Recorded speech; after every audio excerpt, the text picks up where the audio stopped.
How doing? All right? Wow, I remember James in the first half saying, take a second to absorb me. I think this is going to take you a little bit longer. Just guessing. Yeah, enough. Come on. Give you 2 or 3 seconds. Anything after that is just bullying. Do you know what I mean?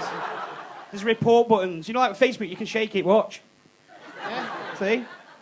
This is me. So I'd like to introduce myself. My name's Carl. I'm 35, and I'm a virgin. Yep. Not really. It's just less embarrassing than saying you've got a kid that's ginger. That's what I found.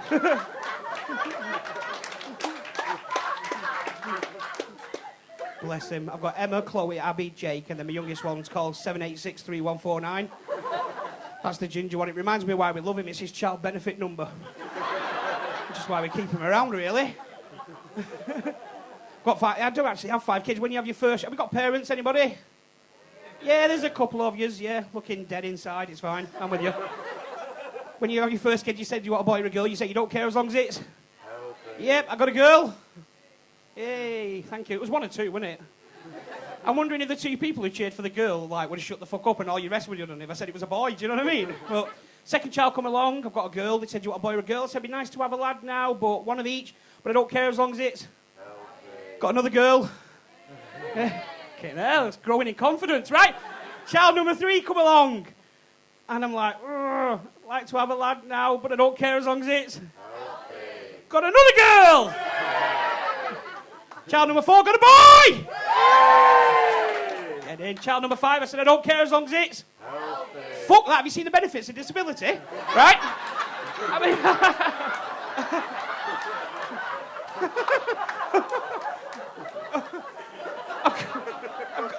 I've got a good mixture of kids and some are healthy and, you know what I mean? I get like a free car and like, I can park in town for free. And yeah, his head's on backwards, still going to love him. Be careful what you wish for. Can't claim for ginger. Not a thing. Not even a real disability. Oh no, my kids are absolutely awesome. And I've been with their mum. Well, I'm not now. She got rid of me. How bad's that? Well, I say she got rid of me. I got rid of her.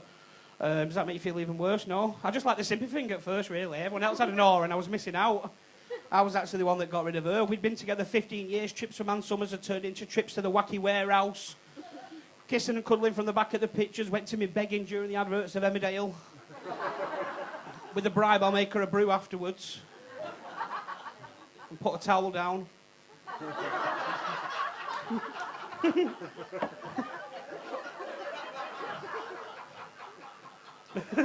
You've well done that, haven't you, love?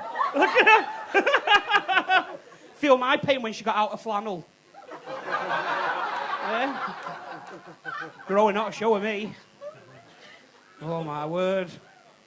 We tried spicing things up before it got to the end. We went to that. Have you seen that kind of situation where you go to a pub, one sits on one side, one sits on the other, and you pretend to meet each other for the first time?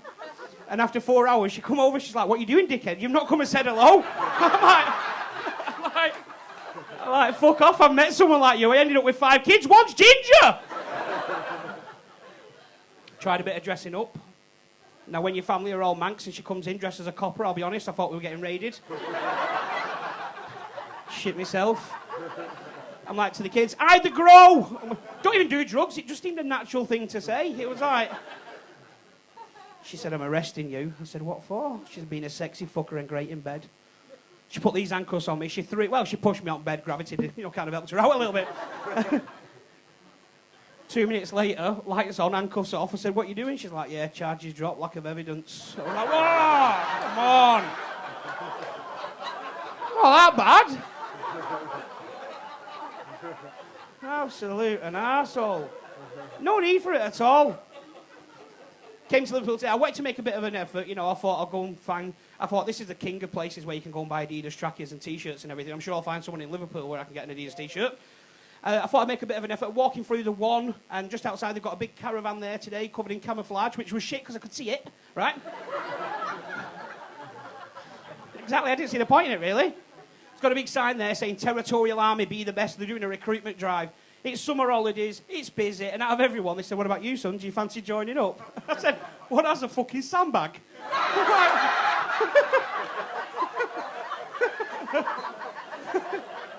I get out of breath tying my shoelaces. I have got to that point that when I drop something, I think, do I need it? Irrelevant. I can eat 10 hamburgers and say the same. I look at a cucumber, I put half a stone on. There's no hope for me. A couple of years ago, I was on a show on Channel 4 called How to Lose Weight Well. Well, I didn't. Do you know what I mean? There is no... When I was younger, people used to say, hey, you fat bastard. And now they say, like, you know, never thought of losing a few pounds, you fat bastard. I said, yeah, thanks, Mum. She said, it's puppy fat. I said, yeah, 35-year-old puppy fat. We've all met them, haven't we? My mum's never been nice to me as well, you know. I used to get bullied when I was younger because I know, exactly. I used to say to her, why have we got no money? She said, because I sent it to Adidas to get that 4th stripe on your pants. Exactly, right? It's not even funny, is it? So I'm getting the shit beaten out of me for looking like a scrubber, right? Because it turns out she's got them off Rashids off Outside Market. And then I remember as well, I used to be loving Star Wars as well. And I was like born that generation of where it went from kind of video into DVD. It was like the relaunch. And I liked it that much that I'd literally follow her down the street going, zhin, zhin, ah, ah. So, my mum being a typical Manx thinking, oh, carer's allowance for this one, right? So she's like, you keep making them noises, son, I'll claim the £35 a week. Which I didn't mind, do you know what I mean? And I remember once she got me these new kind of Star Wars pyjamas and she got me the latest DVD and she sent me up to my bedroom to watch it. And I knew she sent me up there for the night because she sent me up with a crisp and chocolate bar. And I could hear loads of giggling, like literally loads of noise from downstairs. And I'm like, what's going on here? So I looked through Bannister Rail and there's loads of women all playing Pass the Parcel. And like women that I knew, aunties, friends from her work. Some woman, I heard her mentioned a few times through the week, never met her before, Anne Summers or something she were called, right? All playing Pass the Parcel. I'm thinking, I'm supposed to be the apple of my mum's eye. So I runs downstairs, right, straight in, boom, grabs a parcel, runs straight back upstairs, and I'm in there, in the bathroom, and as she opens the door, my mum, she's like, oh God, Carl, I'm sorry, and I'm just holding it like that. I said, you're sorry? I said, that's the limpest lightsaber I've ever seen. I'm like, which end do you hold it? They both look the same. I've always kind of been messed up as well when it comes to kind of sex. We're a family of entertainers. I'm like, my dad's a magician. I was about 8 when he disappeared. True story. True story. It is true story. I know it is sad, isn't it? Don't you laugh, mate. When you do it waltzes in the 80s, you could be my dad. Yeah. So, yeah, I mean, so he pissed off. So I kind of have to educate myself. So this is what happened, right? I was 13 and I was in school.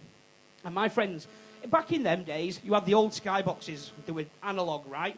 And you used to be able to go back in channels. They were German channels, right? And at 1 o'clock in the morning, apparently there's rude things on these German channels. So my mates were telling me at school, you need to get down at 1 o'clock in the morning, go and have a look. So I did. Oh, my God.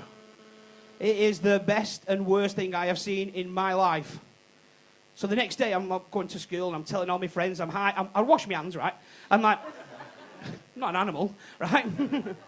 If I would, I'd be a rhino. Right, so I'm kind of like, high-fiving. Did you just snort then? Did you?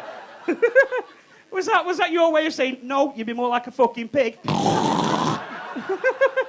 You're doing fuck all for my confidence. I take sympathy sex. Right, so...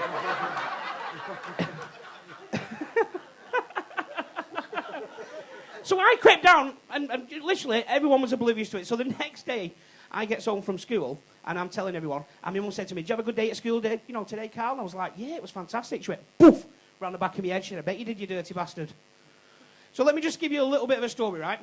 Back then, there used to be a thing on BBC Two that come on at 1 o'clock in the morning called GCSE Bite Size, about 12:30. You used to have to set your video recorders to record it. I've got an older sister who was doing a GCSEs, and in them days, the video recorders would only record what was on the telly. So the next day, my sister sits down to do her geography homework, and the reason they're tectonic, Frau Verbissner, Sie Winstergin. Yeah. 2 things. 1, my mum knew I watched porn. That were really bad. 2, from the timestamp, she knew it lasted 3 minutes and 10 seconds. How good's that? Still a personal best. Apparently the words sex were raised to orgasm and thus far I'm undefeated is an unattractive statement. Right, I'm going to leave you with this one just before I shoot because I've only got a short bit for you tonight. This is why I love coming back to Liverpool. Liverpool for me is the best place in the world and the reason is because Liverpool majority of the country doesn't like Liverpool. But it's okay because Liverpool doesn't like the majority of the country, right? It's a mutual kind of a thing. But Liverpool is recession-proof. Shit can go on all over the country and Liverpool will keep standing. And this is why. And I'm basing this on a trip to Liverpool Lime Street about 6 years ago, just before Christmas. And I got off the train, and there's this bloke, and I'm going to do a really shit accent, I'm sorry. He's like, yeah, all right, mate, do you want to buy any gear? And I'm like, what? Do you want to buy any gear? And I'm like, what are you on about? He's like, oh, it's only 12 days to Christmas, and I have stole for thee. And I'm like, what? I'll be honest, I didn't know what was coming. It's like 12 Moshi Monsters, 11 inch gold necklace, £10 a turkey, 9 packs of Pampers, 8 Wii controllers, 7 fake Sheeran Elba, 6 Polly's Furbies, 5 Moxie girls, 4 knocked off vodka, 3 Spire pads and 2 sets of Uggs and a stolen PlayStation 3.